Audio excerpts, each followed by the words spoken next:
السلام علیکم ورحمۃ اللہ وبرکاتہ۔ ناظرین، آج کی ویڈیو میں ہم تابوت سکینہ اور ہیکل سلیمانی کے حوالے سے اسلام کے کیا نقطۂ نظر ہے اس کے متعلق اور یہود کے نزدیک اس کی اہمیت کیوں ہے جانیں گے۔ چلیے ناظرین شروع کرتے ہیں۔ تفسیر حقانی میں ہے سورہ بقرہ۔ اس کے بعد داؤد علیہ السلام نے فلسطین اور گان جیسے تمام ملک کو فتح کیا، مصر تک اور ادھر دمشق تک ملک کو وسعت دی، اور ان کی حیات میں ان کے بیٹے نے ان پر بغاوت کی مگر وہ ناکام رہا۔ انہوں نے اپنی حیات میں شہر یروشلم میں خدا تعالیٰ کے لیے مسجد یعنی بیت المقدس بنانے کی تیاری کی مگر اتمام نہ ہو سکا اور آپ کی وفات ہو گئی، اور ان کی جگہ ان کے بیٹے حضرت سلیمان علیہ السلام نے تختہ نشین ہونے کے بعد اور 7 برس تک اپنے باپ کی وصیت بموجب بیت المقدس کی تعمیر میں لاکھوں روپے صرف کر کے اس کو نہایت شان و شوکت سے تیار کیا۔ اس مسجد کا طول 60 گز لمبا، طول معنی لمبائی 60 گز، عرض 20 گز اور بلندی 30 گز تھی، اور اسی کو اہل کتاب ہیکل کہتے ہیں۔ نیز سورہ بنی اسرائیل میں مسجد اس جگہ کا نام جو وہ عمارات کی گر جانے یا بدل جانے سے نہیں بدلتی، گو وہ خاص ہیکل منہدم تھی، مگر اس کے آس پاس عیسائیوں نے مکانات تعمیر کر رکھے تھے جن کو خود عیسائی اور عوام ہیکل اور بیت المقدس ہی کہتے تھے۔ معرف القرآن میں مفتی شفیع رحمۃ اللہ علیہ فرماتے ہیں، ان یأتیکم التابوت، بنی اسرائیل میں ایک صندوق چلا آتا تھا، اس میں برکات تھے۔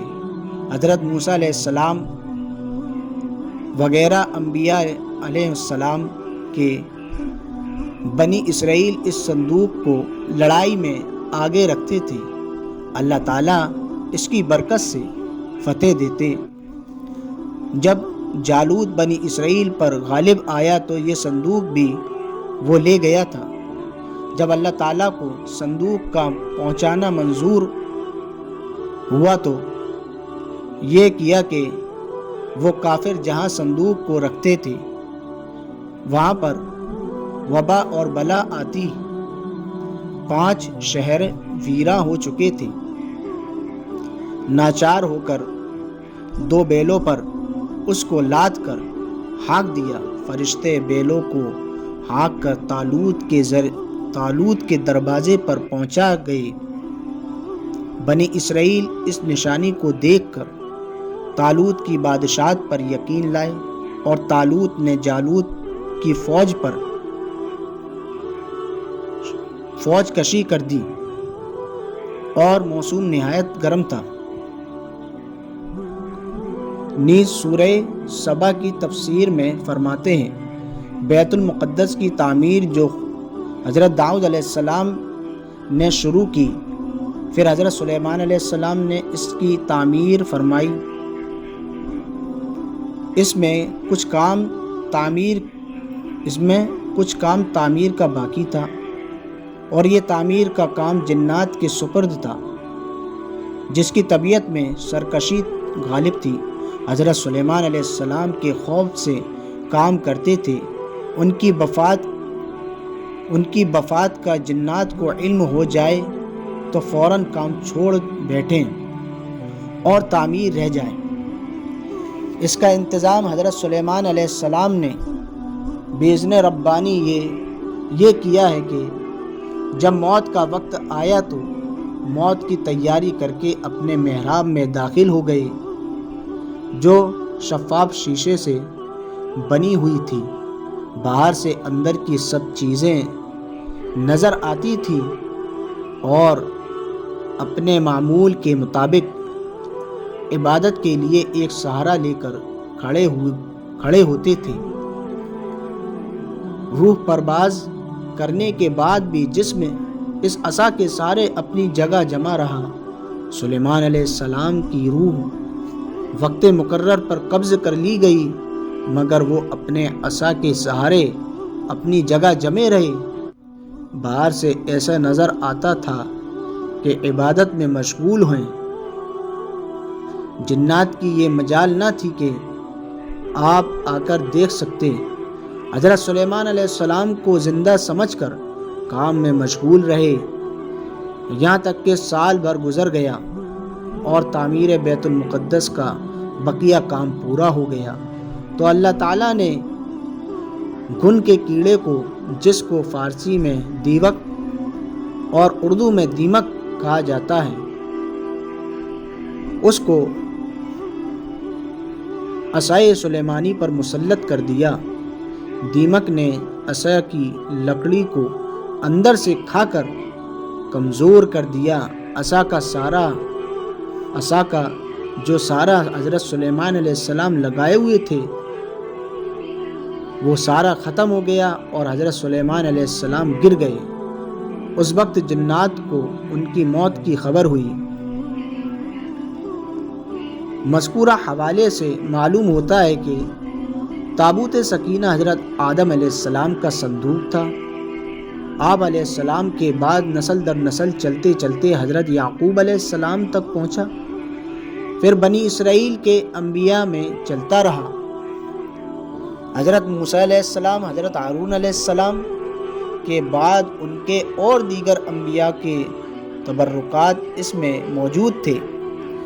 بنی اسرائیل اس صندوق کو لڑائی میں آگے رکھتے، اللہ تعالیٰ اس کی برکت سے فتح دیتے۔ جب بنی اسرائیل نے نافرمانی کی تو اللہ تعالیٰ نے قوم عمالقہ جالوت اور اس کی قوم کو ان پر مسلط کیا۔ انہوں نے بنی اسرائیل اور ان کے شہروں کو تاراج کیا۔ انہوں نے علاقہ بدر بھی کیا، ان کی اولادوں کو قتل کیا۔ قتل کرنے کے بعد تابوت بھی اپنے ساتھ لے گئی، تو بعد میں تابوت کو نہ پانے کے ساتھ اللہ تعالیٰ نے جالوت کی قوم کو تابوت کی وجہ سے مختلف آزمائشوں میں گرفتار کیا۔ انہوں نے تابوت کو بیل گاڑی پر رکھ کر بنی اسرائیل کی بستیوں کی طرف ہانک دیا۔ اس پورے عمل میں فرشتے پش پردہ مختلف امور انجام دیتے رہے۔ اس وجہ سے سورہ بقرہ میں اللہ پاک نے فرمایا کہ فرشتے اسے اٹھا لائیں گے، یا پھر براہ راست فرشتے اٹھا کر لائے، اور تابوت کا لوٹانا اللہ کے نیک بندے طالوت کی بادشاہت کے من جانب اللہ ہونے کی دلیل ٹھہری۔ چنانچہ بنی اسرائیل طالوت کی قیادت میں عمالقہ سے لڑتے، اور حضرت داؤد علیہ السلام جو طالوت کے لشکر میں شامل تھے اور ابھی تک نبوت سے سرفراز نہیں ہوئے تھے، انہوں نے بھی بہادری سے کفار کا مقابلہ کیا اور جالوت جو کافر بادشاہ تھا اس کو قتل کر دیا۔ اللہ تعالیٰ نے حضرت داؤد علیہ السلام کو بادشاہت، حکومت اور نبوت عطا فرمائی اور جو چاہا علم دیا۔ حضرت داؤد علیہ السلام نے نبوت اور بادشاہت ملنے کے بعد اللہ تعالیٰ کی عبادت کے لیے ایک عظیم الشان عبادت گاہ مسجد تعمیر کرانا شروع کی۔ اسی تعمیر کو ہیکل سلیمانی کہا جاتا ہے، جسے حضرت سلیمان علیہ السلام نے اپنے والد کی وصیت کے مطابق نہایت اہتمام اور شان سے مکمل کروایا، یہاں تک کہ اس کی تعمیر میں اتقان استحکام کے لیے جنات سے بھی خدمت لی۔ چونکہ حضرت سلیمان علیہ السلام نے اس مسجد بیت المقدس کی تکمیل کی اور نمایاں اور عظیم الشان تعمیرات آپ علیہ السلام نے کروائی، اسی لیے اسے ہیکل سلیمانی کہا جاتا ہے۔ معلوم ہوا کہ ہیکل سلیمانی سے مراد وہی مسجد بیت المقدس جس کی تعمیر کا ذکر قرآن مجید میں بھی آیا ہے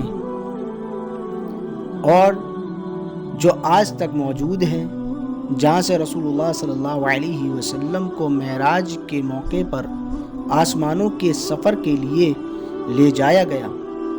اس کے علاوہ مزید کوئی خاص وجہ کی تعمیر مراد نہیں ہے۔ ناظرین، یہ نالج آپ کو اگر اچھی لگی ہو تو اپنے دوست